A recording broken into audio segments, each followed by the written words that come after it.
Hey everyone, today we just got my round 2 review for SuperCoach.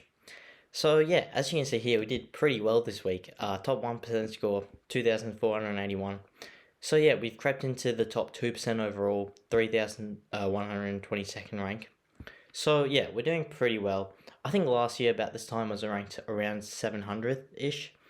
So yeah, doing a little worse than there, but it's fine really. It doesn't really matter too much, you know. Everyone's just separated by maybe 100, 200 points um, within the top 10k really. So and even top 20k. So it doesn't really make too much of a difference. So starting from the back line, Jack Crisp. Great game from him on the weekend. Last week I was saying I wasn't too worried about him. Still at that midfield role he did last year and in the preseason for round one, and he had that again on the weekend, and he scored well. Not too much concern there. Ridley, yeah, I am a little bit concerned on him, just because he seemed like he doesn't really have that much of a role. He's playing a little bit more accountable than I would like. Um, yeah, I mean, I guess he does have to play somewhat accountable, even though he's meant to be freed up by Jay Kelly. But he's still a defender, so he's still gonna have to do some defending. But that's obvious. But yeah, he's got a few intercept marks, which should probably carry him to the score. A few kickouts as well. I guess like those are really his main two options of scoring: though, intercept marks and kicking, from kickouts, which I guess we already knew. But I guess I would like to see a little bit more accumulation. I guess is what I would say. Maybe like to see Essendon try to target him more, like the half back line for him to bring it up the ground and stuff more, which you're not really seeing. Compare that to Jaden Short, who scored really well. That's what Richmond are doing. Richmond is basically just trying to look at him every single opportunity for him to be able to be the one to get the ball and bring it up the ground for them. And yeah, he's taking like every single kick out for them. So yeah, no wonder why he's scoring so great right now. And really happy with how Jaden Short scored. A little more concerned with Ridley. But if Ridley can still average 100, it should be a good pick in the end, I would say. And I don't really think Ridley is worth a trade. He still did ton up this weekend, so you can't deny the scoring power that he has. Even so, not worth a trade in my eyes. And then Hewitt played really well again. Against that Western Bulldogs midfield, a hard midfield to come up against. Carlton did win, so that definitely helped. Hewitt played really well. That was pretty good from him to see. Hinge and McCartan both played really well. McCartan, that first quarter, I'm sure he probably would have been on like 40 after that first quarter, taking like 5 intercept marks. That just set him up for a really good score. Same as Hinge, productive player, good player, gets the ball a decent bit, and good score from him. O'Driscoll on the bench, started him with the loop for round one. Happy that he got a game so early. He looked like he wasn't going to play really until he came on about halfway through the fourth quarter. Got a couple touches and kicked that really good goal for them. So 18 is obviously a really low score, but he only played like half of one quarter. So you can't expect that much. He seems like he may actually get into their best 22 for this week. Given they probably got David Mundy, Brendan Cox coming back in, who were out last week with COVID, he might miss out. But Fremantle might have the situation that West Coast did, with all their outs from COVID. So maybe Nathan O'Driscoll, if he doesn't get that, maybe he can slot into the 22 this week and a fair spot for himself. We'll see. Conning should hopefully come back this week from his concussion, so that'll be nice. McRae, actually no, this is not how I set up.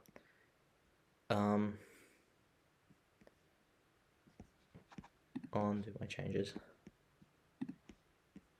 So McRae, he did play really well on the weekend, or on Thursday night. His usual self. I wasn't really that confident in putting the VC on him, given he was up against Colton's midfield, who's also really strong. I probably should have in the end. But when you see this, which we'll get to, it worked out definitely well in the end. Miller, I didn't see too much of this game, but from what I did see, he seems like he was playing his usual self, just like the week before. So, ton of the ball, heaps of efficiency, with his kicks and stuff. So that was pretty good. Clayton Oliver, played in that same game. Just usual stuff, getting contested ball. Didn't give away as many free kicks this week, so that was good. Definitely helped the scoring a lot, even though he only put up an extra 10 points, but that's good. 121's a good score. And then Neil, just went absolutely berserk in the second half. Real happy with that. For a guy that I was a bit tentative on starting, I'm just really happy that I did it in the end. And he's been really good so far, like highest points in the competition. So that's really good to see. And then Raul, it did seem like he was playing a bit of a negating role on Oliver, from what I did see. But I mean, hopefully that's just because Melbourne's a really strong midfield, and hopefully he doesn't really do that too much in the future. But we'll have to see what happens there. I mean, I think this is probably on the lower. This is probably just about the lowest score we'll see from him, unless he gets injured from a game, I reckon. So he should hopefully be about that 100 to 110 guy, I reckon. And maybe a keeper or probably last upgrade in the team, I reckon. And then Horn Francis scored well, took advantage of West Coast's inexperienced team there. Dacos didn't score that well, but that's alright. Pretty much everyone's gotten. Ward, I was actually trying to, because I saw Dylan Stevens scored really well, I was going to loop him on, but Saligo got named Medi sub, so couldn't do that there, but that's alright. You live, you learn. So I had to play Ward. Tried to bank on him, at least going somewhat close to Stevens.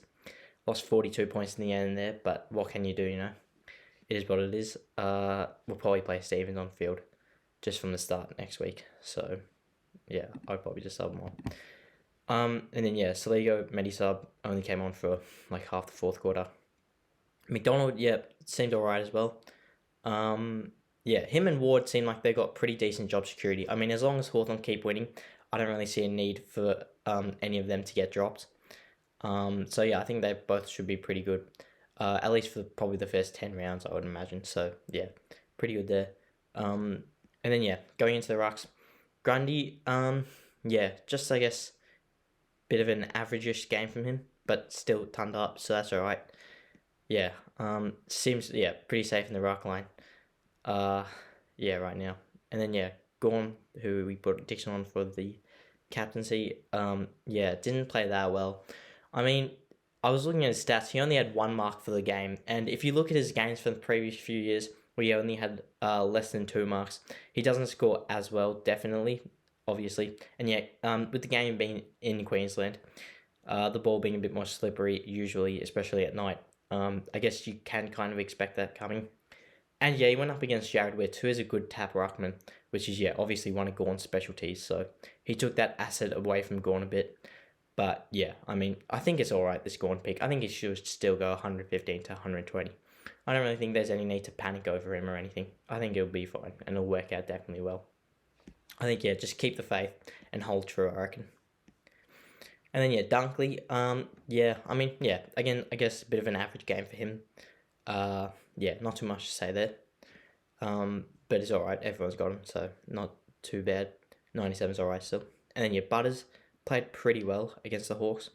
I mean, I feel like his score seems a little bit inflated. I don't think he played as well for 136. I think he played about the same as he did last week, and he got 114 last week. But so I did end up trading Butters in this week because I had Dusty here last week, and so with Dusty obviously getting named out, it was either Butters, DeGoey, or Heaney I was going to trade into, and just assessing the options. I mean, DeGoey I probably wasn't as sold on, just because he's only really got that second half of last year as that premium level scoring, and with the new coach coming in, a bit of a different role to what he was playing at the end of last season. So I think he scored about 95, so that's alright. But I mean, Butter's obviously a lot better.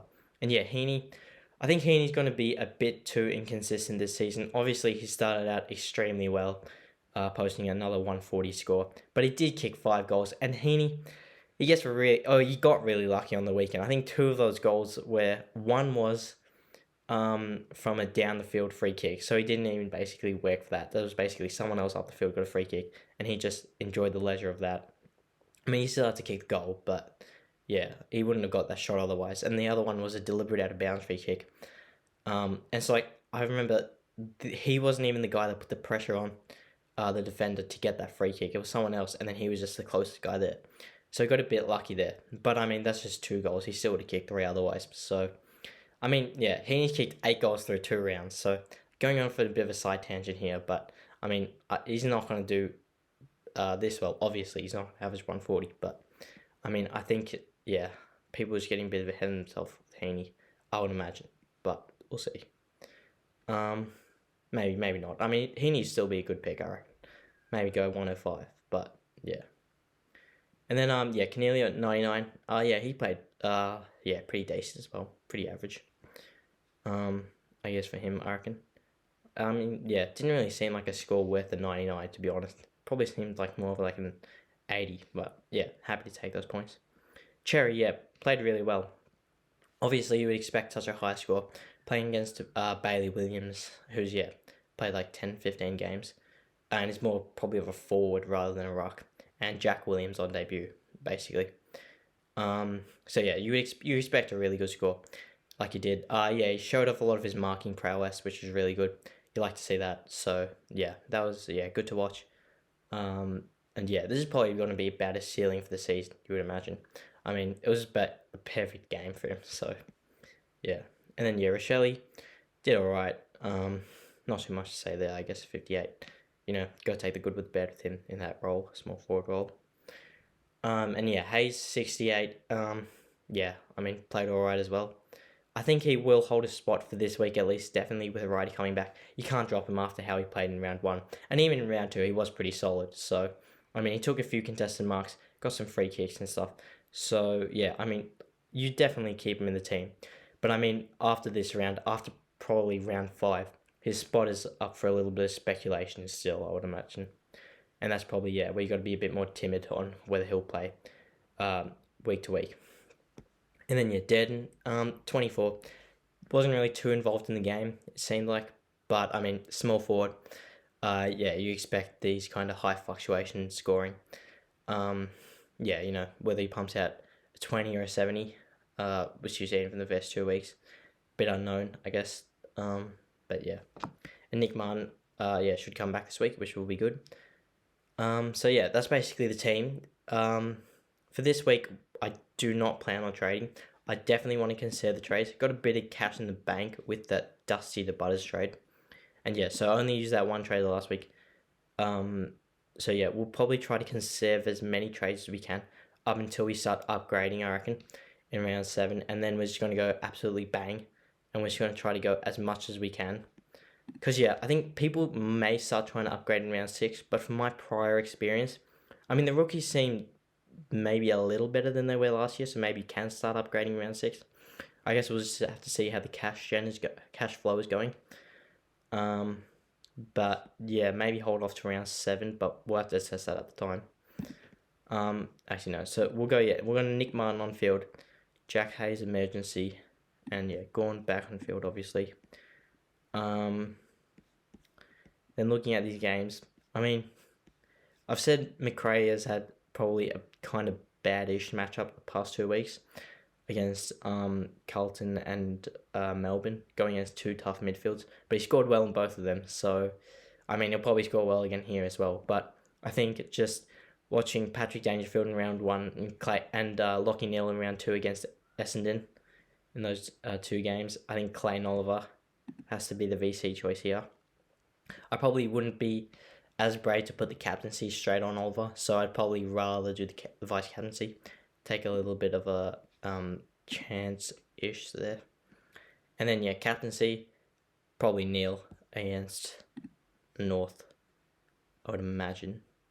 Although Hugh Greenwood may potentially tag him, or at least do some more negating work on him. So that's a little speculative, kind of.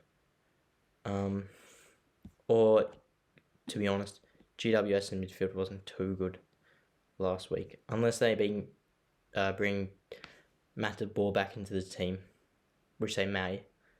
But they just drop him. So, who could tag Miller? But otherwise, I think he would be a good option. And otherwise, loophole-wise this week, we actually may not have a loophole if all of these guys play. Probably Yeah, well, Dixon could come back into the team, but he may not. Um, so yeah, given they got Darling, Kennedy, Waterman as well there. No Oscar Allen still, but we'll have to see what happens there. So he may be the loophole, which we can do given he plays the last game of the round. And yeah, well, same as Nathan O'Driscoll, also that same game. And yeah, Saligo may play. We'll see what happens there. And emergency wise, yeah, I guess is pretty good. Okay, obviously if O'Driscoll doesn't play, I'll put the emergency on Connie. But yeah, I think that's. Oh, actually, I'll touch on Patrick Cripps firstly, actually, because yeah, he seems really interesting. Whether you want to trade him in or not. Me personally, I mean, I don't really have a way to trade him in. I mean, I can't really go Rail to him.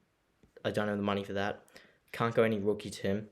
So I really have to probably downgrade Clayton Oliver, which I do not want to do. So yeah, for me personally, I don't really have a way to get him in. And to be honest, even if I did, I don't think I would trade him in. I mean, he's obviously been great so far. He's averaging like 147 through the first 2 rounds. But I mean, from this point on, I mean, he probably averages about 115, I reckon, for the season. And yeah, his overall season average is probably then about 117, 118, which is what he was doing in like 2018, 2019. So I think given he probably averages about 115 from this point on. Even though he's pretty cheap, it's like 450k. I mean, yeah, I probably wouldn't do it. I think durability is a bit of a concern. I think Carlton probably would rest him towards the back end of the season if they are in that position where they can.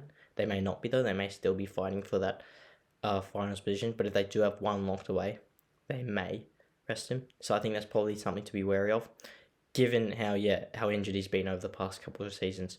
But yeah, he has looked really good. Back to his best definitely.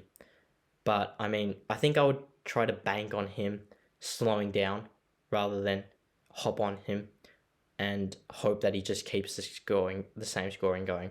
I wouldn't, really try to get on that hype train. I think you're already chasing points, to be honest with him. Probably same as Isaac Heaney. Yeah. And I think also another one I'll touch on is Lockie Whitfield. I know a lot of people have him. I would trade him definitely. He's just. I touched on him in the traps video that I made a few weeks ago. But yeah, just don't see it with him this year. I think not necessarily past it, he's only like 28, but for this season, I think he's carrying an injury. So I think he would be one you want to trade, definitely. But yeah, I think also Jared Berry, I know a lot of people have him. I'd probably keep him, unless you have like 200k to go to Cripps with him. Otherwise, I'd probably keep him for a bit. But yeah, probably till you start upgrading. Try to trade him off maybe around the buy period. But yeah, I think that's basically everyone that I wanted to touch on there. That's the team. Should hopefully be another good week this week in round 3. Thanks for watching.